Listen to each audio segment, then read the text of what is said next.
Pakistan is not a run of military. ये पता नहीं लोग क्यों नहीं समझते हैं। पाकिस्तान एक अच्छी खासी मिलिट्री पावर है, उनकी एयरफोर्स, उनकी नेवी, उनकी army, it is a military power. जो हमारे रेशियोज है ना, लड़ाई के जो रेशियोज हैं वो इतने ज्यादा फेवरेबल नहीं है कि हम आउटराइट विक्ट्री अचीव कर लेंगे पहाड़ों में, वो भी पहाड़ों में। तो ये पीओके का अगर ये पॉलिटिशियंस राग ना आलापे तो अच्छा है, अच्छा है। और कभी अगर आना होगा, कभी आना होगा तो उसके लिए हमें 20, तो जिस देश की इंडस्ट्रियल पावर नहीं है वो किस बात की लड़ाई की बात करते हैं, क्यों करते हैं बात लड़ाई की। तो मेरे हिसाब से ये फिक्सेशन जो है पाकिस्तान ऑक्यूपाइड कश्मीर का, इसको कुछ साल के लिए छोड़ देना चाहिए और हमें अपनी कैपेबिलिटी बिल्ड करनी चाहिए। हमारे दोनों तरफ एनिमीज हैं, लैंड बॉर्डर एक तरफ चाइना है जो बहुत बड़ी शक्ति, आज हम आंख नहीं मीच सकते, ना चाइना से आंख मीच सकते, और पाकिस्तान का भी आप कद देखिए ना अभी क्या हुआ राकेश जी, नतीजा क्या हासिल हुआ उसके बाद विश्व बिरादरी में हम कहां खड़े हैं। पाकिस्तान इस लड़ाई के बाद संयुक्त राष्ट्र संघ की 2 कमेटियों में पदाधिकारी बन गया। एक तो कमेटी का सदर है, चेयरमैन है, एक में डिप्टी चेयरमैन है। पहली बात तो चाइना वर्ल्ड की दूसरी सबसे बड़ी शक्ति है, वो पाकिस्तान के साथ थी लड़ाई में और आज भी है। अमेरिका जो सब महाशक्ति है प्लेनेट अर्थ पे, वो पूरा का पूरा पाकिस्तान के साथ दिखा है लड़ाई के बाद टोटली। वो तो 1 2 3 बार मीटिंग हो चुकी है और आज पाकिस्तान मीडिएट कर रहा है दुनिया की सबसे जबरदस्त जंग, जो इतिहास बदलने वाली है जंग। ये सेकंड वर्ल्ड वॉर से कम नहीं है जो ईरान ने काम किया है। बिल्कुल सही बात। इस जंग का मीडिएशन आज हमें पता भी नहीं है बातचीत क्या चल रही है, हमें तो अखबारों से पता चलता है या हमारे जो इधर उधर से खबर आती होगी। Pakistan is directly involved with, और दोनों का थोड़ा सा। जनरल एचएस पनाग का कोई आर्टिकल किसी अखबार में छपा है कि ऑपरेशन सिंदूर जैसी एक लड़ाई फिर हो सकती है। वो इट्स अ मिलिट्री पावर, हमें कोशिश करनी चाहिए कि किसी तरीके से डिप्लोमेटिकली हम जो है ऐसा माहौल बनाएं कि हमें लड़ाई ना हो। मेरे हिसाब से भारत के बिल्कुल हक में नहीं है किसी भी प्रकार से दोबारा सिंदूर ऑप-2 करने का या वो करने का। अभी हमें बहुत ज्यादा नेशन बिल्डिंग में काम करना, तो उसमें वो भी मुझे लगा कि हम उसको थोड़ा दुरुस्त कर सकते थे। एक बार वो दिखाने के बाद सिंदूर है, ठीक है, नाम के साथ इमोशन जोड़ने की इसमें बहुत कोशिश हुई जो है, लेकिन ये बहुत सी चीजें इसमें, एयरक्राफ्ट्स का ट्रंप ने जिक्र किया है, सीडीएस नहीं माना है, और वो 1-2 जगह और इस तरीके से इनएडवर्टेंटली लोगों ने वो है।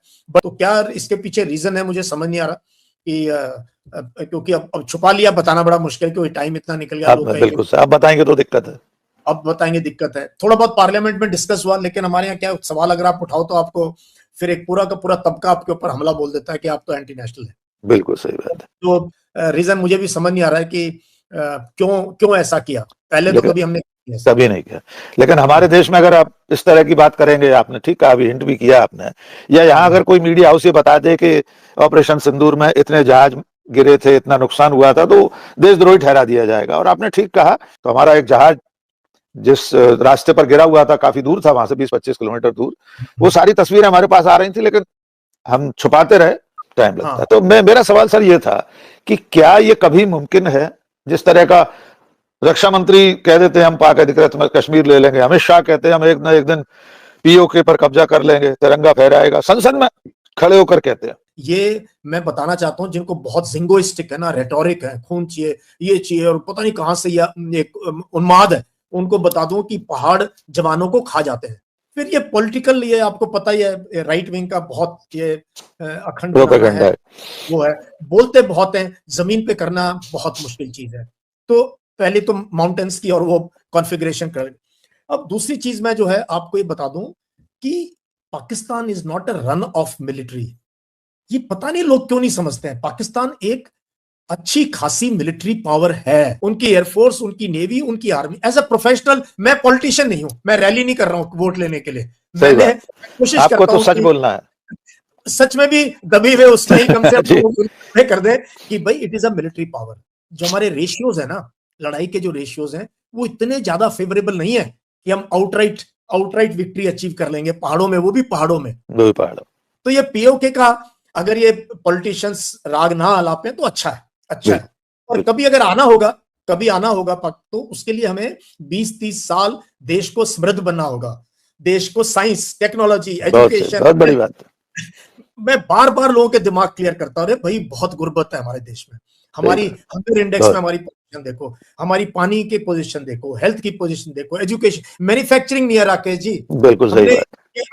आईटी में भी हम बैक एंड में ही स्वेट काम करते रहे, हमारा इंडस्ट्रियल रेवोल्यूशन फिर मिस कर दिया हमने। बिल्कुल सही तो बात। जिस देश की इंडस्ट्रियल पावर नहीं है वो किस बात की लड़ाई की बात करते हैं, क्यों करते हैं बात लड़ाई की? सही। तो मेरे हिसाब से ये फिक्सेशन जो है पाकिस्तान ऑक्यूपाइड कश्मीर का, इसको कुछ साल के लिए छोड़ देना चाहिए और हमें अपनी कैपेबिलिटी बिल्ड करनी चाहिए। हमारे दोनों तरफ एनिमीज हैं, लैंड बॉर्डर एक तरफ चाइना है जो बहुत बड़ी शक्ति, आज हम आंख नहीं मीच सकते, ना चाइना से आंख मीच सकते, और पाकिस्तान का भी आप कद देखिए ना अभी क्या हुआ राकेश जी। हमने पूरी दुनिया में अपने हरकारे भेजे, इतने सारे सांसदों के दल गए, गाना बजाना भी हुआ दुनिया में पता नहीं कहां कहां। हम बताकर आए दुनिया को कि पाकिस्तान गलत है और हम सही हैं। नतीजा क्या हासिल हुआ उसके बाद? विश्व बिरादरी में हम कहां खड़े हैं?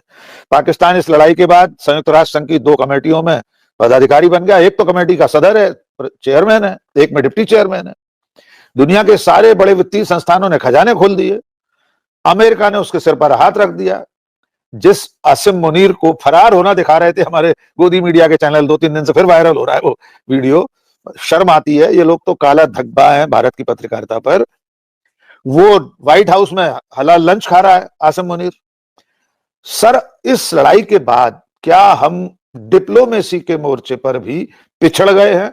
और इसमें सर चीन का पाकिस्तान के साथ रिश्ता भी जोड़ लीजिए जी। सबसे पहले चीन पाकिस्तान का करूंगा, वो तो बाद में ही डिप्टी चीफ ने ही एक किसी मीटिंग या किसी उसमें पब्लिक प्लेटफॉर्म पे माना है कि चाइना का जबरदस्त रोल था। मतलब कि चाइना एक एक प्लेटफॉर्म की उसके पास आजकल ना इलेक्ट्रॉनिक वॉरफेयर एक अलग दर्जे पे पहुंच गया है। आप इंजन स्टार्ट करोगे ना और अपना रेडियो ऑन करोगे, वहां सूचना मिल जाएगी, तो पिकअप हो जाती है आपकी एग्जैक्ट लोकेशन, बिल्कुल पिन पॉइंट लोकेशन एग्जैक्ट। और ऐसे ही आपका जैसे ही रडार ऑन होता है, कहीं कैसा ही रडार है, जैसे ही ऑन होता है उसकी सिग्नेचर पिकअप हो जाती है, लोकेशन सब कुछ हो जाता है पिकअप। और सैटेलाइट इमेजरी हमारे पास भी है, और चाइना की जो सैटेलाइट इमेजरी वो ईरान भी यूज कर रहा है अभी, वो कर रहा है जी।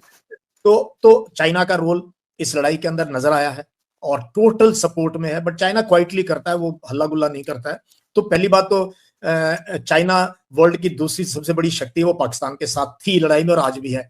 अमेरिका जो सब महाशक्ति है प्लेनेट अर्थ पे, वो पूरा का पूरा पाकिस्तान के साथ दिखा है लड़ाई के बाद टोटली। वो तो 1-2-3 बार मीटिंग हो चुकी है और आज पाकिस्तान मीडिएट कर रहा है दुनिया की सबसे जबरदस्त जंग, जो इतिहास बदलने वाली है जंग।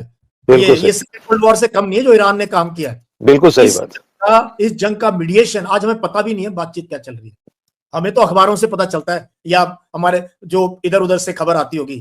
Pakistan is directly involve with, और दोनों लेकिन सर हमारा फॉरेन मिनिस्टर तो कहता है कि मध्यस्थता दलाली है, हम क्यों करेंगे सर इसका काम? वो एक फ्रस्ट्रेटेड स्टेटमेंट थी। डिप्लोमेसी में ऐसी बात तो डिप्लोमेट को तो कहनी नहीं चाहिए, कभी नहीं कहना चाहिए, डिप्लोमेट को कभी नहीं कहनी चाहिए अपनी शान। और एक और चीज बताऊं मैं राकेश जी, मैं पाकिस्तानी ऑफिसर्स के साथ मुझे 2-3 बार मौका मिला है विदेश में ट्रेनिंग करने का। ये बाद में वो इस चीज को कहते थे कि सर आपकी एक चीज माननी पड़ी। मैंने क्या कहता, सर आप ट्रू प्रोफेशनल हो। मैं कैसे? कहता सर आप में ना वो जो एक चीज हम सोच रहे थे वो नहीं है। मैंने कहा मैं एक प्रोफेशनल मिलिट्री ऑफिसर हूं, मैं वेल ट्रेन्ड हूं, मुझे भारत की सभ्यता, भारत की शालीनता, मेरे देश की यूनिफॉर्म पहनी है। मैं कोई पॉलिटिकल पार्टी का कार्यकर्ता नहीं हूं कि आप मेरे कुछ भी बोल दो। सही बात। तो ये एक डिप्लोमेट और एक फौजी नहीं कर सकता। बट आज शर्म की बात है, मीडिया पे आपने बात की, इन्होंने जो पहले भी किया और आज भी, ये डोमेस्टिक फीड करने के चक्कर में हम भूल गए हैं हम हैं क्या, हम हैं क्या ऐसे कंट्री। ये मैं बहुत बड़ी बात कह रहा हूं आपको। हमारी बाहर जिस प्रकार की हमारी नैरेटिव है, जिस प्रकार वी वर लेफ्ट फ्रेंडलेस, मुझे अफसोस होता है कहते समय। टर्की डायरेक्ट सपोर्ट में आया, अजरबैजान डायरेक्ट सपोर्ट में आया, और ये सऊदी वगैरह म्यूटेड थे, बट वी न्यू की किस तरफ है। ईरान ने टीम भेजी दोनों देशों को बनाने के लिए, ईरान के आए थे फौरन। और हमारे एक जो है वो कह रहे हैं कि उनके बारे में क्या काम है, आपको क्या बताऊं। तो ये नोएडा फिल्म सिटी और जो ये उछलते हुए एंकर, और इसमें जो कुछ हमारे मिलिट्री के भी लोग हैं, वो वेटरन नहीं है क्योंकि पिछले 4 साल 5 साल करके चले गए या छोटी मोटी सर्विस करी है, वो एंकर से भी ऊपर समझते चिल्लाएंगे आग लगा दी। तो ये बहुत बहुत खराब है। और उसने वी लॉस्ट द नैरेटिव। हमारे ये देशद्रोही हैं सारे, हमारे देश की बेइज्जती कराई है, और हमारा जो पराक्रम है हमारी सेनाओं का उसके ऊपर। लेकिन क्या है, बोल नहीं सकते, बोलेंगे तो हमको एंटी नेशनल कर देंगे, ये मुश्किल है। बट मैंने बहुत जगह ये बात कही है कि ये सबसे बड़ा देशद्रोह है कि आपने इतना इस लड़ाई में क्या क्या बोल दिया इन लोगों ने, बिल्कुल और किस प्रकार से क्या वो भाग गया है, हम रावलपिंडी में घुस गए हैं, पहुंच इस्लामाबाद में तिरंगा फहरा रहा है, तो कराची पे आग कब्जा लगा हो गया देंगे, है। किसको आग लगा दोगे? क्यों ऐसी बात कहो आप? क्यों बात कहो ऐसी? ऐसे फौजी, मैं यूनिफॉर्म में रॉबर्ट, क्या मैं चाहूंगा कि लाहौर की गलियों में आग लग जाए और वहां 1000 लोग मर जाएं? क्यों? या कराची में हो जाए इस्लामाबाद? अब हम इंटरनेशनल डिप्लोमेसी में, विश्व बिरादरी में, आपने कहा फ्रेंडलेस हो गए, हम अकेले से पड़ गए, आज हमारे साथ कोई नहीं है। तो इसके लिए जिम्मेदार कौन है सर? पॉलिटिकल लीडरशिप के बारे में कुछ कहेंगे आप? ऊपर लीडर है कि अपनी डोमेस्टिक पॉलिटिक्स को थोड़ा डीहाइफनेट करो फॉरेन पॉलिसी के साथ। ये काली छाया जो देश पे हम इसकी है, डोमेस्टिक पॉलिटिक्स की है, वोट पॉलिटिक्स की है, उसकी है, वो अगर फॉरेन पॉलिसी पे इंपैक्ट करेगी तो इसका बहुत, आप समझते हो मैं क्या हिंट दे रहा हूं? समझ गए। इसका बहुत खामियाजा इस देश को करना पड़ेगा अगर हम ऐसे ही चले तो। हमें थोड़ा सा, जनरल एच.एस. पनाग का कोई आर्टिकल किसी अखबार में छपा है कि ऑपरेशन सिंदूर जैसी एक लड़ाई फिर हो सकती है, शायद उन्होंने 5 साल की बात कही है आगे। बीच में भी कई लोग कहते रहे हैं, आपने भी कहा कि सरकार या सेना कहती पॉज है, ये अभी रोका गया, स्थगित है, सिर्फ लड़ाई रुकी नहीं है, बंद नहीं हुई है। तो ऐसी परिस्थितियां फिर बन सकती हैं क्या? वो भी ऐसे में जब अमेरिका अब खुलकर पाकिस्तान के साथ है। आपने बहुत अच्छी बात कही कि ईरान जैसी बड़ी लड़ाई जो दशकों बाद दुनिया में बहुत बड़ी लड़ाई है, उससे रोकने की बातचीत अगर पाकिस्तान में इस्लामाबाद में टेबल पर हो रही है, तो ये उसकी बड़ी बढ़त है। इसके बावजूद क्या हमारी लड़ाई फिर हो सकती है पाकिस्तान से जल्दी? दूसरी बात, वो इट्स अ मिलिट्री पावर, हमें कोशिश करनी चाहिए कि किसी तरीके से डिप्लोमेटिकली हम जो है ऐसा माहौल बनाएं कि हमें लड़ाई ना हो। मेरे हिसाब से भारत के बिल्कुल हक में नहीं है किसी भी प्रकार से दोबारा सिंदूर ऑप-2 करने का या वो करने का। अभी हमें बहुत ज्यादा नेशन बिल्डिंग में काम करना है, बहुत नेशन बिल्डिंग में काम करना है, और दुनिया की परिस्थितियां बहुत तेजी से चेंज हो रही है, और इसमें हमारे रीजन के अंदर चाइना तो एक बहुत बड़ी मिलिट्री पावर, इकोनॉमिक पावर तो है ही है, उभर के आ रहा है, वो देखना है हमने। पाकिस्तान भी एक मिलिट्री पावर, एक न्यूक्लियर मिलिट्री पावर, एक इंटरनेशनल रिकॉग्नाइज पावर के रूप में उभर के आ रहा है, हमें उसको भी फैक्टर इन करना पड़ेगा। आगे जब करेंगे तो दिमाग लगाना पड़ेगा, कैपेबिलिटीज बिल्ड करनी पड़ेंगी, इंडिजिनस कैपेबिलिटी बिल्ड करनी पड़ेगी, अपने हथियार डेवलप करने पड़ेंगे। अब मांगे हुए हथियारों से अगर हम काम नहीं चले तो जो है आप धोखा खा सकते हो, आपको स्पेयर नहीं मिलेंगे, कुछ ये नहीं होगा। तो उस कैपेबिलिटी के लिए आज सोचेंगे तो 20 साल लगेंगे हमें उस टाइप की कैपेबिलिटी डेवलप करने के। जी हाँ दोस्तों, आपने देख लिया किस तरह भारतीय मीडिया अभी खुद आज मान रहे हैं कि पाकिस्तान के पास बहुत ताकत है, पाकिस्तान पावरफुल है, उसका मुकाबला भारत नहीं कर सकता। तो दोस्तों आज के लिए इतने। मज़ीद अगर इस तरह की रिएक्शन वीडियो आपने देखनी है तो उसके लिए हमारे चैनल क्रिकेट4 को सब्सक्राइब कर लें। अगर वीडियो पसंद आई तो वीडियो को लाइक और दोस्तों के साथ शेयर ज़रूर कर लें। इंशाल्लाह मिलते हैं किसी और वीडियो में, तब तक के लिए अल्लाह नेगबान।